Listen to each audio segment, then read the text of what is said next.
In the expanse of the world's oceans, far beyond the cluttered harbours and bustling ports, lies a realm where few men dare to operate and even fewer succeed.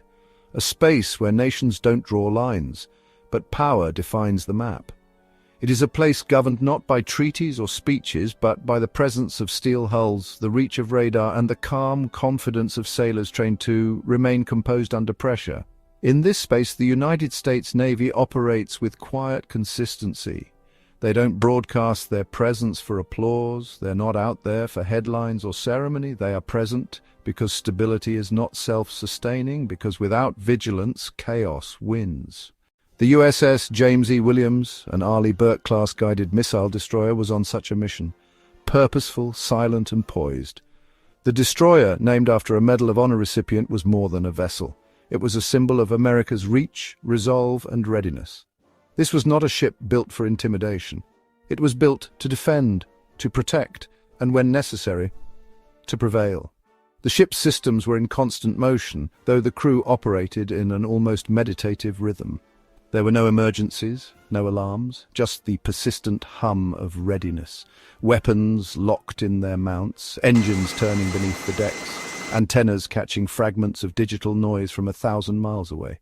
The Indian Ocean is vast, covering more than 70 million square kilometers. Yet it is not empty. It holds trade routes responsible for more than a third of the world's shipping traffic, and like all arteries of commerce, it draws predators.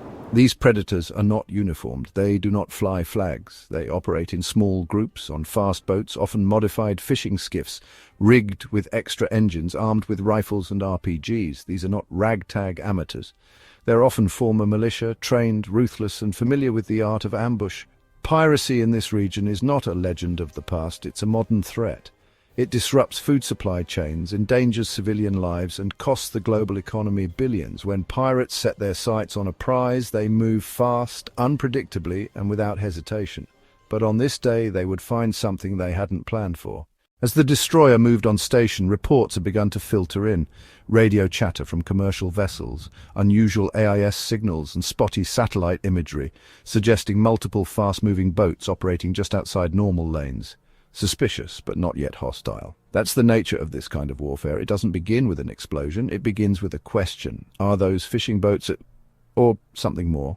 The crew of the USS James E. didn't react with fear or confusion. They responded with professionalism. They increased readiness. Watchstanders adjusted optics. The combat system center coordinated with naval intelligence units and aerial reconnaissance assets. This wasn't panic, it was precision. The destroyer was not simply on patrol, it was on guard, and soon that vigilance would be tested. It began slowly, almost uneventfully, a blip on radar, then another, then 5 more.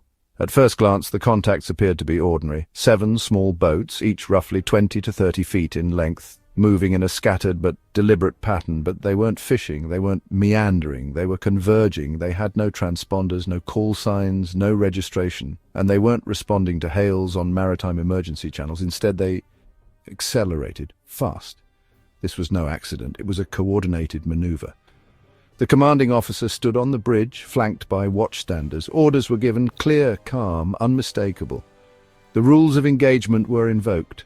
The ship's response would escalate in phases, deliberate and controlled. This was the doctrine of proportionality in motion.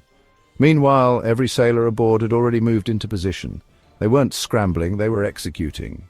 Within minutes, every combat station was manned. Damage control teams stood ready below decks. Lookouts had eyes on the targets. Helicopter crews stood by in case airborne assets were needed. The 7 pirate boats were attempting a classic swarm tactic. By moving in a scattered formation, they forced the destroyer to divide its attention, complicate its targeting, and challenge its reaction time. But this tactic only works if your opponent is overwhelmed. The pirates had made a critical error. They assumed the crew of a US Navy destroyer would respond like a merchant ship, cautiously, perhaps even hesitantly. They assumed that their numbers and aggression would be enough to intimidate, but they were dealing with professionals. As the boats closed to within a few thousand yards, the destroyer issued verbal warnings over loudspeakers and radio channels. Bright flashing signal lights were aimed toward the incoming vessels. The destroyer turned slightly, deliberate repositioning to reduce its vulnerability and open firing arcs. And still, the pirate boats continued. The next moment changed everything. When the lead pirate boat crossed the designated warning line, a clearly established maritime boundary around the destroyer, the time for negotiation ended. From the starboard deck, a short burst from a .50 caliber machine gun cracked through the air. It wasn't aimed to kill, it was aimed to stop. Rounds struck the water in front of the lead boat, erupting a spray of seawater so close the bow lifted slightly off course. It worked. The lead boat veered, slowing. The others hesitated. Confusion set in. That's when the real response began. The destroyer's fire control radar locked onto secondary targets, not to fire missiles but to track and intimidate. The pirates didn't know what systems were online or what was about to come. That uncertainty became their second warning. Meanwhile, from the flight deck, a Seahawk helicopter took to the air. The rotor wash thundered across the ship as the chopper gained altitude, then swept toward the pirate formation in a wide arc. It wasn't armed with hellfires, but it didn't need to be. Its presence alone shifted the psychological balance. The pirates were no longer attackers. They were surrounded prey. One boat attempted to circle behind the destroyer, hoping perhaps to blindside the ship, but they were tracked instantly. A second burst of warning fire drove it back. Another attempted to retreat at full throttle, but was met by a fast-approaching Navy rib, launched minutes earlier from the destroyer's well deck, crewed by armed sailors trained for close engagement. The pirates, who had moments earlier believed they could overwhelm a destroyer, were now scattering. Their formation was broken, their aggression shattered, and their mission, whatever it had been, was over. What had just unfolded was not a firefight. It was not a battle, it was something far more impressive. It was control. Control earned not through brute force, but through training, discipline, and the mastery of escalation. The Navy calls this graduated response, a system that allows for proportional force to prevent loss of life while protecting American lives and property. The USS James E did not destroy the pirate boats. It didn't need to. It deconstructed their confidence. It disarmed their will to fight. It demonstrated that readiness is more powerful than recklessness. And behind that readiness was an invisible network, one built on decades of doctrine and layered with real-time coordination between air, sea, and cyber elements. While sailors on the deck were watching pirate boats through binoculars, operators hundreds of miles away were monitoring drone feeds. Intelligence officers were feeding real-time threat assessments into the ship's command systems. Communications experts ensured that every word between air and sea was transmitted clearly and quickly. Even non-lethal technologies were employed. Long-range acoustic devices, infrared markers, and drone-based spotters.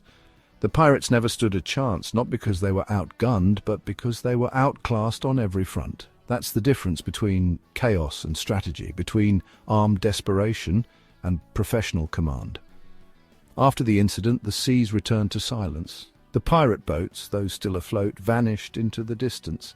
Some were intercepted later by Allied patrol ships. Others were left to float back to shore, empty, abandoned, engines off, their operators too shaken to continue. The USS James E. resumed its patrol. No headlines were made, no speeches were given, but the message had been sent, loud, clear, and unforgettable. This is what presence means. To most of the world, a destroyer in the Indian Ocean is just a blip on a map. To those who seek to threaten freedom of navigation, it is a reminder that the sea is not lawless, that aggression will not go unanswered, that some lines, even in open water, are not meant to be crossed, and behind that steel hull, behind every sensor and every weapon system, stand the men and women of the United States Navy. They are trained not for glory, but for mission. They are forged not in comfort, but in discipline. And when tested, as they were on that day, they don't waver. 7 pirate boats blocked a US Navy destroyer, believing they would intimidate it. But instead they learned a lesson, a hard one, a final one, that the sea is big, but America's reach is bigger. Thank you for watching. Don't forget to subscribe to the channel.